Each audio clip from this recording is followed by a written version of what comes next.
नमस्कार मंडळी, तर मी आहे कल्याणी. तर आजी आजोबा आम्ही सगळे जात आहोत हुरडा खायला. आम्ही शेतात पोचलो आणि सगळ्यात पहिले खाल्ला ढाळा. तर इकडे बघा, बाजेचं केलं होतं ट्रॅम्पोलिन. नंतर कौशूचं चालू येतं शेळीला चारा घालणं. आणि एवढा चारा कमी पडला म्हणून बघा इकडचं भुसकट पण आणलंय भरून. या मॅडमनी आयडिया करून खाल्लं आणि चालू झाली हुरडा भाजण्याची तयारी. दीदीची बरोबरी तर केलीच पाहिजे.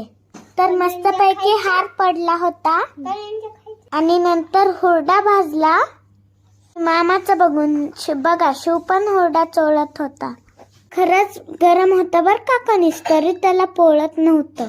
आम्ही मस्तपैकी हुरड्याचा आनंद घेतला. आम्ही निघालो घरी जायला. चला तर मग भेटूया पुढच्या व्हिडिओमध्ये. तुम्हाला जर आमचे व्हिडिओ आवडत असतील तर चॅनलला सबस्क्राईब करायला विसरू नका.